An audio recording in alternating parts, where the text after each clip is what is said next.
Pegue o seu café, que o nosso podcast já vai começar. O link para pedir o livro físico na Amazon está na descrição. Comprando por ele, você apoia o podcast sem pagar nada a mais. Olá a todos, sejam muito bem-vindos a mais um mergulho profundo nas nossas fontes. É uma alegria imensa ter a companhia de quem está nos ouvindo para mais essa jornada de descobertas. Eu estou muito animada hoje. Com certeza. Olá para todo mundo. É ótimo estar aqui de novo. E, bom, a nossa missão de hoje é explorar um material que, propõe um verdadeiro freio de arrumação na nossa rotina. O livro Café com Deus Pai, a edição de 2026, do Júnior Rostilola. Exato. Mas, atenção aqui. A ideia não é fazer aquela leitura monótona, página por página, ou dia após dia, como se fosse um manual rígido, sabe? Não é essa a proposta. Nós filtramos as páginas ali do mês de janeiro e do comecinho de fevereiro para extrair a essência mesmo da obra. Vamos focar nas histórias mais impactantes, naquelas metáforas que fazem a gente parar tudo e, claro, na sabedoria prática que o autor propõe. É um ponto de partida excelente. E eu acho fundamental destacar que a abordagem de hoje exige uma certa disposição para pensar fora da caixa. Com certeza. Não estamos aqui só passando os olhos por palavras motivacionais genéricas para ter um alívio temporário. A gente está buscando compreender como essas palavras podem moldar atitudes sociológicas e psicológicas no mundo real. Eu estou bem focado nessa parte prática. E para dar o pontapé inicial e mostrar por que esse material é tão urgente hoje em dia, eu quero trazer um dado que me deixou completamente de queixo caído durante a leitura. Manda ver. Logo nas páginas do final de janeiro, ali no dia 27, o autor cita uma pesquisa recente de 2024, feita pelo portal Electronics Hub. Segundo esse levantamento, os brasileiros passam, em média, mais de 9 horas por dia diante de telas. 9 horas. 9 horas. Isso equivale ao impressionantes 54,7% do tempo em que as pessoas estão acordadas. É um número assustador quando a gente para dissecar o que ele realmente significa. Demais. É mais da metade da vida consciente de um ser humano adulto gasta rolando feeds infinitamente, assistindo a vídeos de receitas às 2 da manhã que ninguém nunca vai cozinhar ou respondendo mensagens de trabalho enquanto janta. Pois é. Diante de um cenário onde o tempo escorre pelos nossos dedos iluminados por luz azul, o convite que fazemos hoje à nossa audiência é para uma pausa. Uma pausa consciente e intencional para este mergulho nas ideias que realmente importam. Esse dado sobre o tempo de tela ilustra perfeitamente a hiperatividade paralisante da nossa época. As pessoas estão exaustas de tanta informação. Elas vivem um esgotamento cognitivo severo, mas paradoxalmente continuam famintas por significado. Sim. E é justamente nesse ponto que o material que a gente está analisando se destaca de forma brilhante. Quando observamos a estrutura das reflexões propostas pelo autor, percebemos que o foco vai muito além de oferecer um conforto emocional passageiro. Vai para ação, né? Trata-se de um convite para uma reestruturação de perspectiva e de ações práticas. O livro fundamenta isso logo na introdução com a criação de um movimento chamado Atos de Amor. Certo, vamos desvendar isso. Porque essa parte da execução me chamou muito a atenção. É muito comum a gente consumir conteúdos que falam sobre a importância do amor, da gentileza, a empatia. E a reação padrão é pensar, nossa, que bonito. O mundo precisa de mais pessoas assim. Mas a genialidade dessa proposta é transformar essas boas intenções, que costumam ficar flutuando na abstração, em compromissos reais. Totalmente. O autor literalmente coloca o afeto na agenda. Ele cria um cronograma para não deixar o afeto pro famoso um dia a gente se esbarra. O que é fascinante aqui é a compreensão da neurociência e da psicologia comportamental por trás dessa estrutura. A verdadeira mudança de caráter ou de ambiente não acontece no vazio e certamente não sobrevive à nossa rotina caótica. Não mesmo. O mundo moderno nos condiciona à inércia. Temos tantas decisões a tomar por dia que sofremos do que a psicologia chama de fadiga de decisão. A gente acaba escolhendo não fazer nada por puro cansaço. Exato. Ao colocar datas específicas para ações de bondade, a obra combate essa paralisia. Ele propõe, por exemplo, que no dia 28 de fevereiro, a missão da audiência seja pagar ou servir um café a alguém. Apenas isso. E perceba como é uma ação tangível. Ela quebra a barreira do eu deveria ser mais gentil pro hoje, às 10 da manhã, eu vou comprar um café a mais e entregar para o colega do lado. Perfeito. E o calendário continua de forma muito cirúrgica. Em 30 de abril, o objetivo é deixar um mimo, um pequeno presente surpresa para uma pessoa. Depois, em 30 de junho, a tarefa muda um pouco. Doar um livro que já foi lido e que marcou a vida de quem está doando. Essa do livro é particularmente poderosa porque não é só uma transferência de papel, é um compartilhamento de conhecimento e de repertório. É a partilha de uma experiência viva. Sem dúvida. E para fechar esse ciclo, no dia 30 de setembro, a missão é compartilhar uma mensagem de encorajamento. E no dia 30 de novembro, mandar uma mensagem afetiva para alguém que talvez esteja distante. É um amor conjugado como um verbo de ação. Sim. Se não for agendado, o carinho corre o sério risco de ser engolido por aquelas 9 horas diárias de tela que a gente mencionou agorinha. Essa estrutura toda nos ensina que a espiritualidade e a benevolência exigem intencionalidade. Não basta sentir, é preciso materializar. E essa intencionalidade de olhar para fora e agir nos leva a um outro ponto crucial das nossas fontes de hoje, que é a forma como olhamos para as nossas próprias lutas diárias. Esse ponto é fantástico. No dia 22 de janeiro, o texto traz o tema das lentes novas. A premissa é que a intimidade com o divino transforma a perspectiva humana, entregando, metaforicamente, óculos novos para enxergar a realidade. E o livro ilustra isso de um jeito muito visual. Sim, e é aqui que entramos no conceito de reenquadramento cognitivo, que é extremamente valioso para a saúde mental. O autor conta uma história, logo no dia 2 de janeiro, envolvendo a própria filha dele, a Isabela. Ela era criança e estava desenhando muito concentrada. Até que o lápis de cera favorito dela quebrou ao meio. Nossa! O mundo caiu para ela. Ela foi até o pai, aos prantos, segurando as metades, completamente arrasada. Aquele momento tinha tudo para ser uma memória de frustração e choro. Mas o pai olhou para a situação e disse algo muito simples. Filha, não chore. Agora você tem 2 lápis de cera dessa mesma cor. Uma mudança genial. No mesmo instante, a tristeza virou festa. Ela passou a celebrar porque tinha ganhado um lápis novo. E isso é o que a psicologia chama de reframing, o reenquadramento. Não significa mentir sobre o problema ou adotar uma positividade tóxica fingindo que o lápis não quebrou. Claro que não. A questão é, literalmente, mudar a moldura pela qual o cérebro analisa o evento. A nossa mente, por um viés de sobrevivência natural, tende a focar na escassez, no que foi perdido. O pai ensinou a criança a focar no recurso que se multiplicou. É fascinante ver como a realidade muda só de ajustar o foco. E o autor repete a dose dessa sabedoria com uma outra narrativa no dia 4 de janeiro. Ele descreve uma visita à casa de um amigo. O caso da pedra? Certo. Esse mesmo. Ao estacionar o carro na frente da casa, ele repara que havia uma parte da calçada quebrada com uma pedra quadrada enorme bem no meio do caminho. Parecia estar ali apenas para atrapalhar os carros e os pedestres.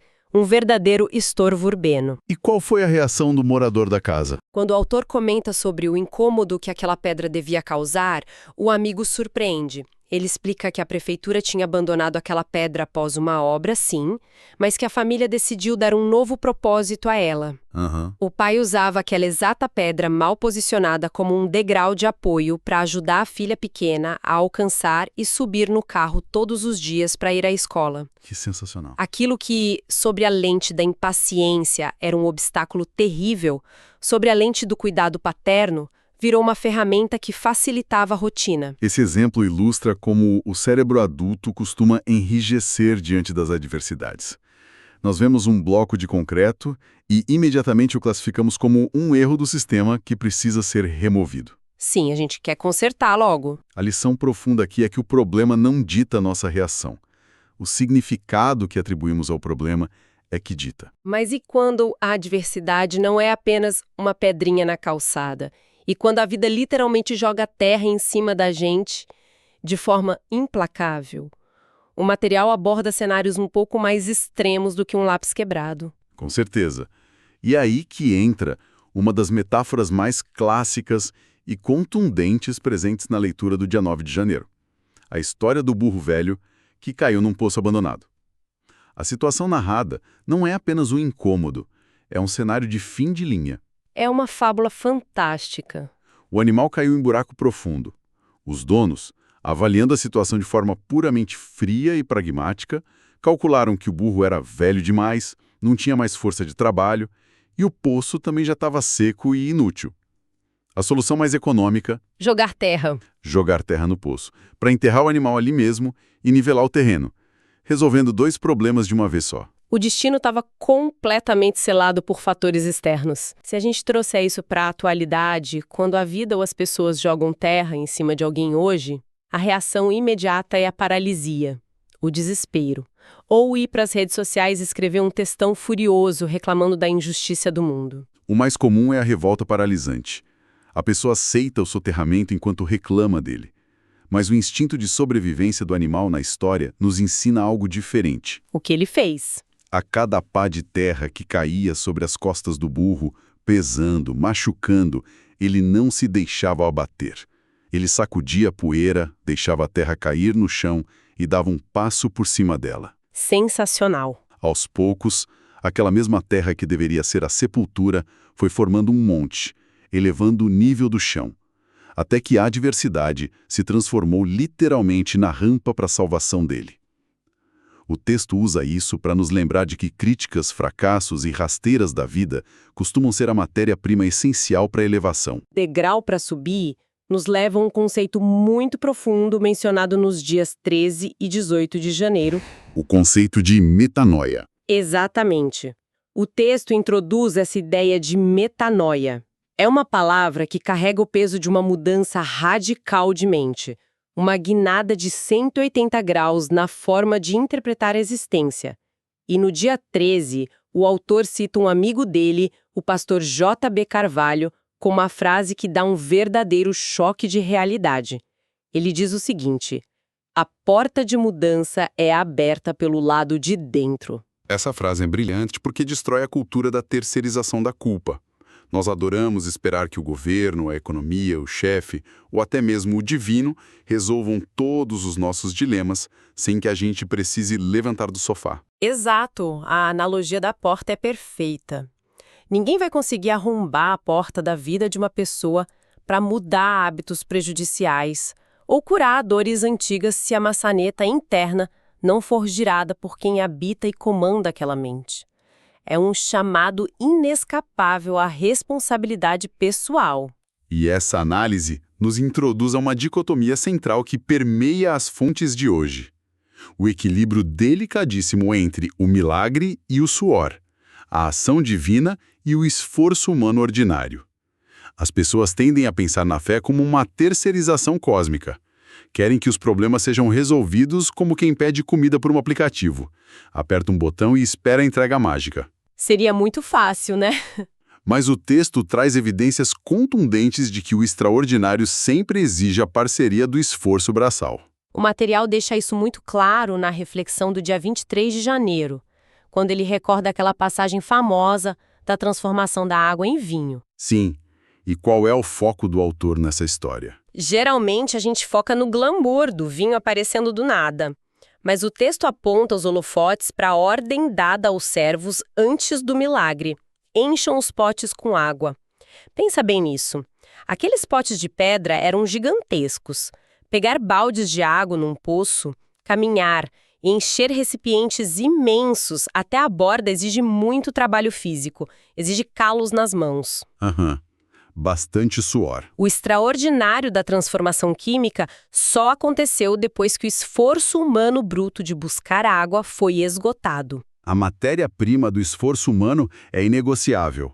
Outro exemplo que o livro traz é a pedra do túmulo que precisou ser removida por mãos humanas antes que a ressurreição acontecesse.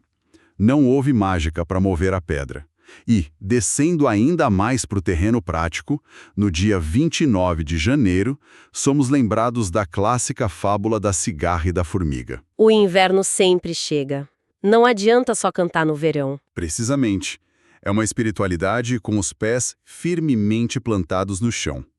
É preciso se preparar, poupar, Trabalhar arduamente enquanto há sol, porque o rigor da estação fria é inevitável. O sobrenatural não anula a necessidade matemática do preparo, da poupança e do suor. E essa parceria entre a nossa ação, o arregaçar as mangas e a grandeza daquilo que está acima de nós, desemboca num tema muito sensível.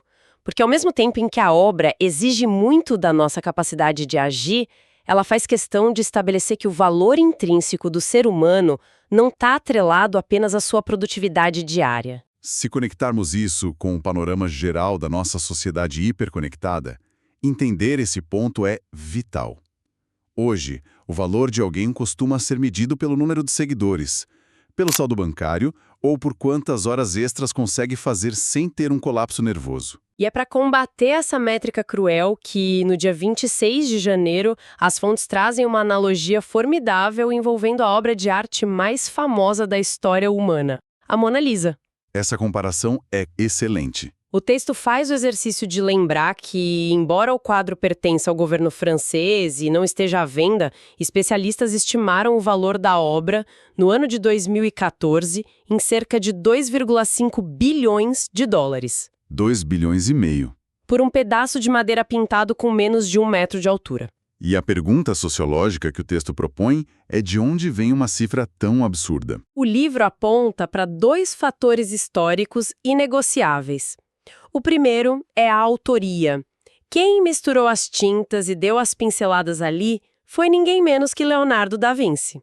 O simples fato de ter assinatura, o toque do mestre renascentista, já eleva o objeto a um patamar inestimável. O segundo fator é o preço histórico que já foi pago por ela.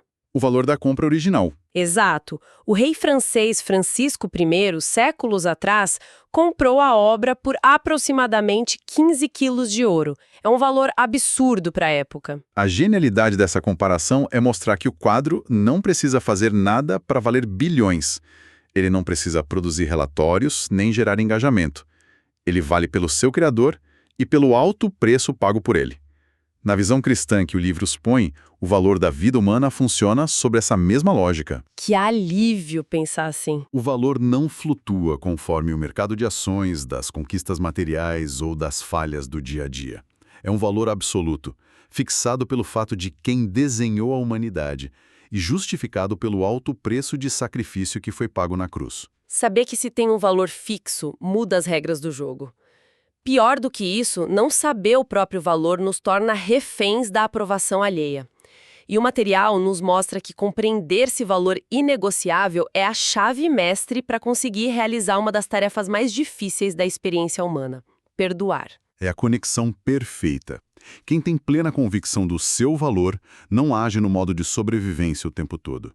Quem não está desesperado tentando provar para os outros que é bom o suficiente, possui o fôlego emocional, a reserva interna necessária para liberar aqueles que causaram feridas. Totalmente. E para ilustrar o peso disso, as fontes não trazem uma teoria distante, trazem um relato autobiográfico muito denso no dia 2 de fevereiro. É uma passagem de tirar o fôlego. O autor abre o peito sobre a própria história, detalhando que cresceu em um lar profundamente fraturado. O pai dele era imerso no alcoolismo, o que transformava o ambiente familiar em um espaço de sofrimento constante, de caos e de episódios de violência. Se fôssemos analisar isso pela lógica pura da repetição comportamental, ele teria todos os motivos estatísticos e emocionais para perpetuar esse ciclo.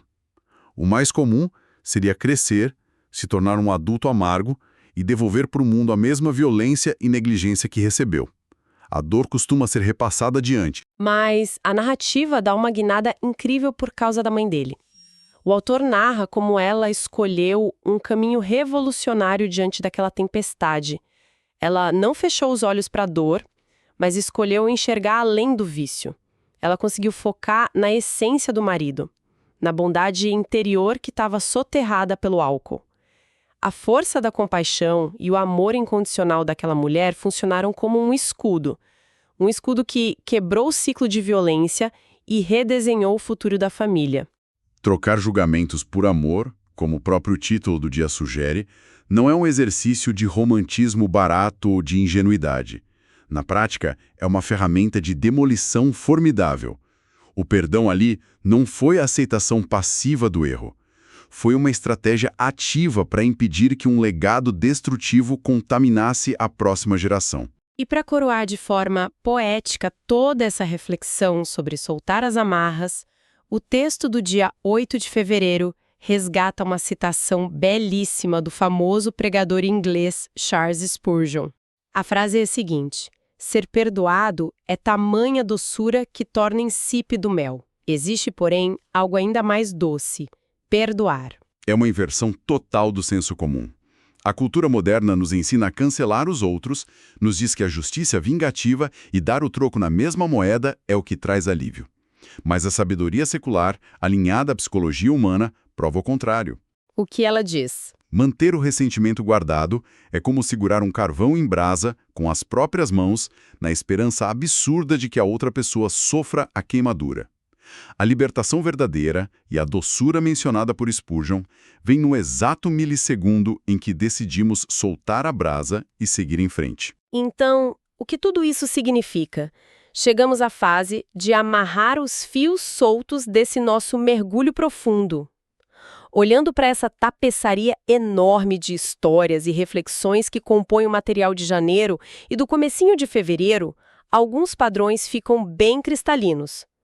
Primeiro, que o sucesso não tem nada a ver com uma vida isenta de problemas. Exato. Na verdade, como foi bem avisado no dia 8 de janeiro, a grande chave é não carregar excesso de bagagem. Ressentimentos e rancores pesam demais as malas da nossa jornada. O material nos ensina que a paz de espírito não é a ausência de tempestades ao nosso redor, mas a decisão consciente de ajustar as velas no meio do vendaval. E, em muitos casos, envolve calar o barulho externo frenético. Exatamente como no exemplo do líder bíblico Neemias, que é citado lá no dia 21 de janeiro, que, em meio a uma crise absurda e cheia de pressão, encontrou espaço para uma oração em absoluto silêncio. A gente precisa resgatar essa pausa silenciosa. E, acima de tudo, o núcleo de toda essa sabedoria é a postura ativa. Amor colocado na agenda com data marcada, amor com uma visão que transforma um obstáculo num degrau, amor que quebra correntes geracionais de dor. Essa síntese resume muito bem o impacto das fontes. E isso levanta uma questão importante, algo para deixarmos martelando na cabeça da nossa audiência hoje. Pode falar. É um raciocínio que ecoa por entrelinhas durante toda a obra, embora não esteja escrito com essas palavras precisas. Nós constatamos, com dados e exemplos empíricos, que passamos a esmagadora maioria da nossa existência correndo em uma esteira que não sai do lugar. Esgotamos nossa mente naquelas 9 horas de telas que você mencionou no início, buscando validação incessante. Trabalhamos até a exaustão tentando provar o nosso valor para chefes. Tentamos convencer a internet de que a nossa vida é incrivelmente estética e feliz. E às vezes lutamos até dentro de casa para provar que merecemos afeto. Exato. Mas, se levarmos a analogia do quadro da Mona Lisa às últimas consequências lógicas, se aceitarmos que o valor humano já é algo pré-estabelecido de forma absoluta e inegociável por causa de quem nos criou, imagina a revolução que isso causaria no cotidiano. Como seria a realidade amanhã de manhã se a interação com o mundo ao redor não fosse mais uma luta para provar o próprio valor, mas simplesmente um palco para expressá-lo livremente? Como seria trabalhar, construir relacionamentos e viver a rotina sem carregar o peso esmagador de ter que justificar o direito de existir e de ser amado a cada segundo do dia? Uau! É um pensamento que muda o eixo de como a gente enxerga amanhã de segunda-feira, não é? Deixar de viver na defensiva, ansiosos por aplausos, para começar a viver na ofensiva da paz, na entrega genuína de quem fomos desenhados para ser. É realmente uma mudança de chave espetacular e necessária. Bom, o nosso tempo infelizmente chegou ao fim por hoje, mas a esperança é que os conceitos e as histórias que desbravamos aqui continuem reverberando na rotina de quem nos acompanhou. Que a partir de amanhã seja possível enxergar os inevitáveis lápis quebrados das tarefas diárias, as pedras fora do lugar nas nossas calçadas e até mesmo aquela terra indesejada que de vez em quando jogam sobre os nossos ombros com uma nova lente. Uma lente cheia de sabedoria e recheada de possibilidades. Um grande e afetuoso abraço, um imenso muito obrigado pela companhia e pela escuta e até o nosso próximo encontro.